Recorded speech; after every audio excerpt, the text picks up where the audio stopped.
saat ini kita sudah memasuki daripada tahun baru Hijriah 1442 Hijriah, di mana di bulan Muharram ini kita semua dituntut untuk senantiasa meningkatkan amal soleh kita, meningkatkan ibadah kita kepada Allah Subhanahu wa Ta'ala. Juga di bulan Muharram termasuk daripada bulan-bulan yang dimuliakan oleh Allah Subhanahu wa Ta'ala. Bahkan Al-Imam Ibnu Jauzi radhiyallahu anhu, beliau mengatakan bahwasanya bulan Muharram ini adalah bulan yang paling tinggi, paling mulia derajatnya.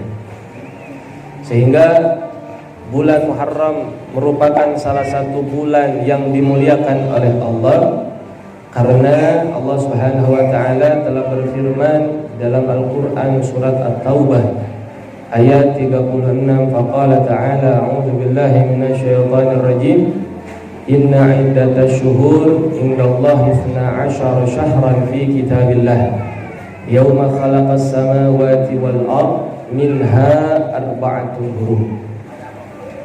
Allah Subhanahu wa Ta'ala di dalam ayat ini, sesungguhnya bilangan-bilangan bulan di sisi Allah Subhanahu wa Ta'ala itu ada 12 bulan, berawal dari bulan Muharram dan berakhir daripada bulan Zulhijjah.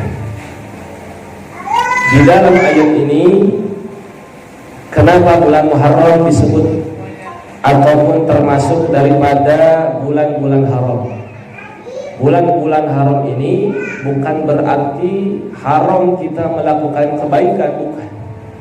Yang dimaksud haram di sini adalah bulan yang penuh dengan kemuliaan. Sehingga Allah ingatkan di dalam ayat ini, minha arba'atun hurum, salah satu di antara bulan-bulan haram, bulan-bulan mulia itu ada 4 bulan. Salah satunya adalah bulan Muharram, bulan Dzulhijjah, bulan Dzulqa'dah, bulan Rajab.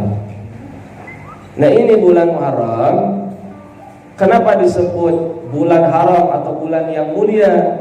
Al-Imam Fakhruddin Ar-Razi di dalam kitab tafsirnya mengatakan, wa ma'nal haram, dan yang dimaksud dengan haram, annal ma'siyata fiha asyaddu 'iqaban wa ta'atu fiha aktsaru thawaba. Maka yang dimaksud dengan haram di dalam ayat ini adalah sesungguhnya maksiat yang dikerjakan atau dilaksanakan di dalam bulan-bulan haram, termasuk bulan Muharram, maka asyaddu 'iqaban, siksaannya amat sangat berat.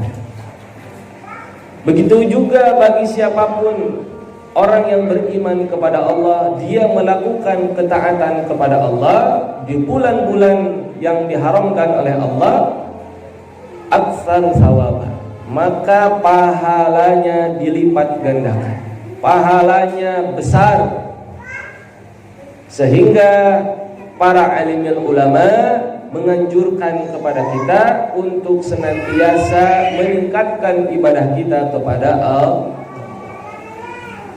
Maka alangkah meruginya bila bulan-bulan atau kita ada di bulan Muharram ini kita melakukan dosa, kita melakukan maksiat, kita melakukan mungkar, maka kita melakukan dosa kepada Allah di bulan Muharram, maka dosanya dilipat gandakan. Jadi kalau yang biasanya kita itu berbuat dosa, umpama dosa itu kita lakukan dosa, dosanya 1. Nah, di bulan Muharram dosanya jadi double, jadi 2. Begitupun kita lakukan taat ibadah kepada Allah di bulan Muharram, yang tadinya pahalanya 1 jadi dilipat gandakan jadi 2. Nah, kenapa di bulan Muharram ini juga Allah melarang kepada kita, kepada umat Islam, untuk terjadi yang namanya peperangan, terjadi konflik? Allah larang, Rasulullah larang.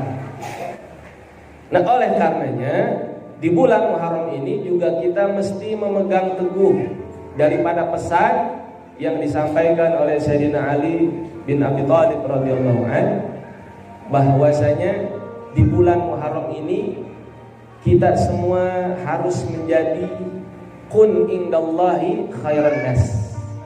Maka jadilah kalian semua di sisi Allah itu menjadi orang yang paling baik. Jadi kita melakukan ibadah kepada Allah, ibadah kita itu mesti ibadahnya baik.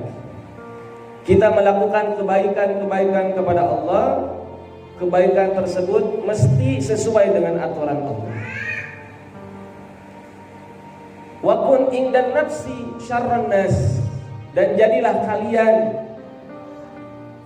di dalam diri kalian, pandangan diri kalian itu syarran nas, orang yang paling jelek. Jadi diri kita ini nggak boleh ngerasa mulia daripada orang lain. Nih diri kita ini nggak boleh menyangka orang tersebut itu orang jahat. Jadi ini kita ini harus merasa, iya saya ini merasa banyak maksiat, banyak dosa, banyak salah. Nggak boleh kita, ente kan lebih rajin aneh dibanding ngajinya daripada ente. Aneh ini ibadahnya lebih rajin, ente umpama duduknya di belakang, aneh di depan, enggak begitu. Jadi untuk pandangan diri kita nih, kata Sayyidina Ali, kita itu harus menjadi orang yang paling jelek. Jadi ukur muhasabah, introspeksi diri kita selama setahun ini, kira-kira kita banyakkan pahala, banyakkan dosa, banyakkan baik, banyakkan nggak baik, banyakkan benar, banyakkan salah. Nah selama 1 tahun tuh kita mesti muhasabah. Kalau kita hitung-hitung, oh ternyata kebaikan kita ini lebih banyak daripada dosa kita. Tapi na'udzubillah, umpama dosa kita ini selama 1 tahun itu ternyata lebih banyak dosanya. Maka kalau kita ingin menjadi orang yang beruntung dunia akhirat, mesti sering-sering muhasabah diri, introspeksi diri kita. Kalau ibadah kita belum benar, belum baik, perbaiki dong ibadah kita. Kalau sholat kita masih bolong-bolong, rajin dong sholatnya. Kalau puasa sunnah kita nggak pernah kerjakan, ayo kita sedikit demi sedikit kita tingkatkan puasa sunnah. Kalau kita ini nggak pernah sedekah, sedikit kita berikan harta kita untuk orang-orang yang membutuhkan. Makanya di bulan Muharram ini ada salah satu hari yang istimewa, yang mulia, yaitu hari Asyura. Di mana hari Asyura ini adalah hari yang mulia, hari yang istimewa. Sehingga Imam Badruddin Al-Aini di dalam kitab Umdatul Qari, Syarah Sahihul Bukhari, itu mengatakan kenapa hari Asyura. Asyura itu asyarah, artinya 10, berarti hari ke-10. Nah ada apa di hari ke-10 ini sehingga kok hari ini menjadi istimewa, hari ini menjadi mulia bagi umat Islam? Maka kata Imam Badruddin, salah satu di antaranya, di hari Asyura ini Nabi Musa diberikan kemenangan oleh Allah daripada Raja Fir'aun. Kemudian Nabi Yunus diselamatkan dan dikeluarkan dari perut ikan hiu, bukan paus. Paus punyaan dia, paus itu ikan hiu. Jadi kalau paus punyaan samping, hiu. Nah kemudian mendaratnya kapal Nabi Nuh alaihi salam. Nah kemudian dikeluarkannya Nabi Yusuf alaihi salam dari sumur.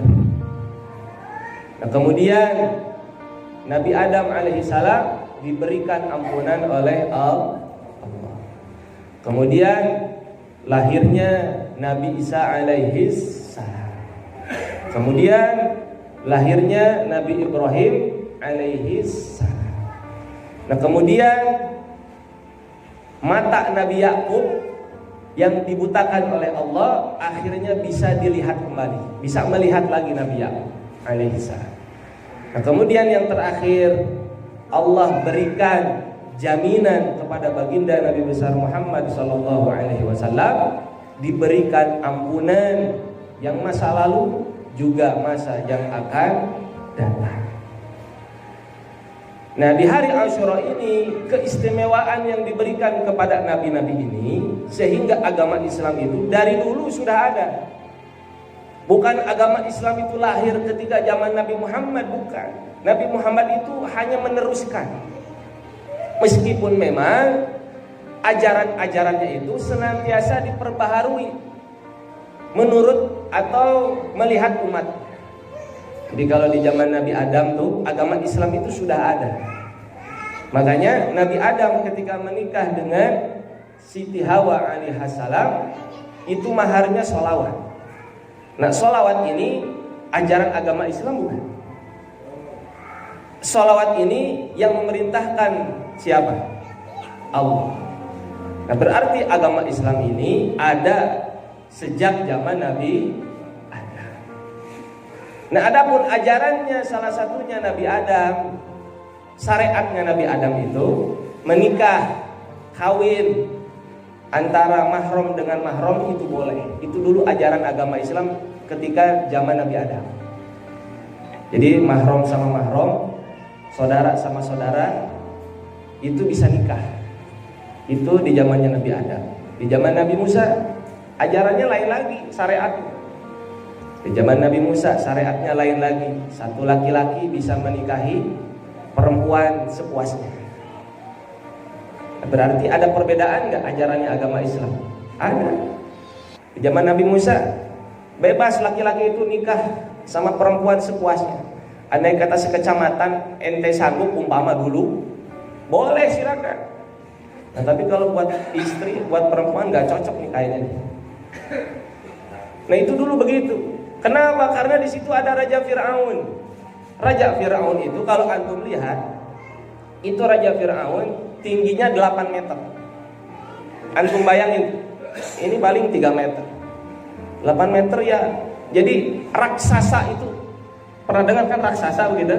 Itu benar sebetulnya, bukan disebut raksasa kayak yang di kartun-kartun, bukan. Memang betul dulu nyata ada. Contohnya itu tadi Fir'aun di zaman Nabi Musa orangnya tinggi-tinggi. Nah, ini Fir'aun setiap hari makannya nggak kayak kita sepiring nasi sama lauk, enggak, satu sapi. Antum bayangin satu sapi, antum sanggup nggak kira-kira? Nggak bakal sanggup kita. Sehingga ngelihat umatnya tuh gimana. Nah, ini Raja Fir'aun ditakdir oleh Allah.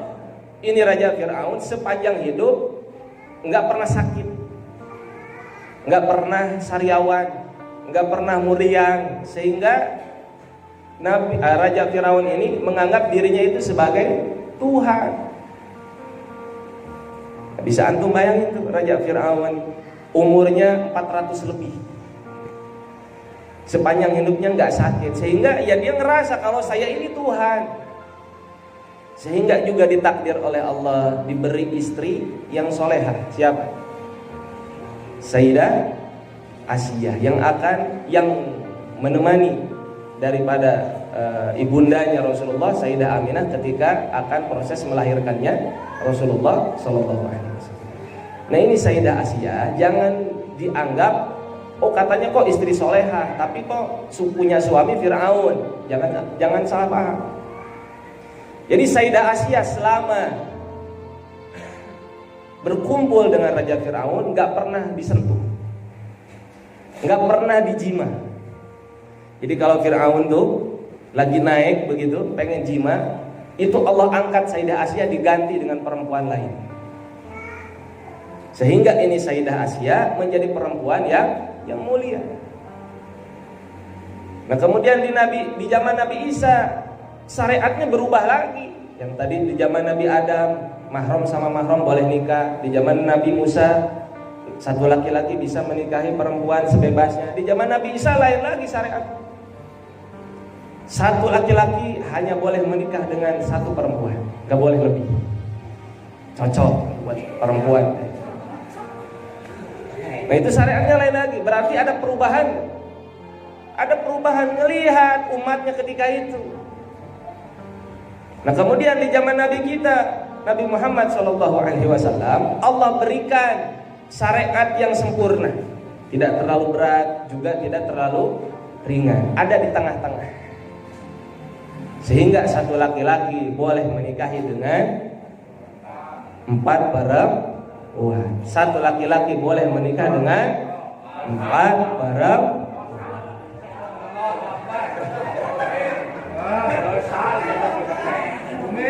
Jadi boleh ya,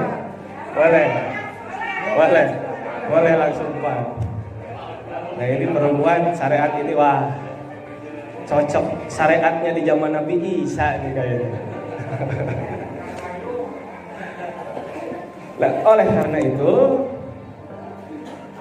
agama Islam ini akan senantiasa dijaga oleh Allah Subhanahu wa taala hingga nanti di akhir zaman kita akan kedatangan Nabi Isa alaihis yang akan menyelamatkan bumi ini daripada yang namanya Dajjal. Nanti sebelum Nabi Isa akan datang Imam Mahdi. Nah itu sedikit tentang mengingatkan khususnya untuk diri pribadi dan umumnya untuk antum semua, bahwasanya di bulan Muharram mari kita tingkatkan keimanan dan ketakwaan kepada Allah, sehingga mudah-mudahan kita semua diberikan kemudahan oleh Allah untuk melakukan kebaikan-kebaikan, melakukan amal-amal soleh kepada Allah, dan juga di bulan Muharram ini juga mudah-mudahan kita dijauhkan dari segala dosa, maksiat, mungkarat. Amin ya rabbal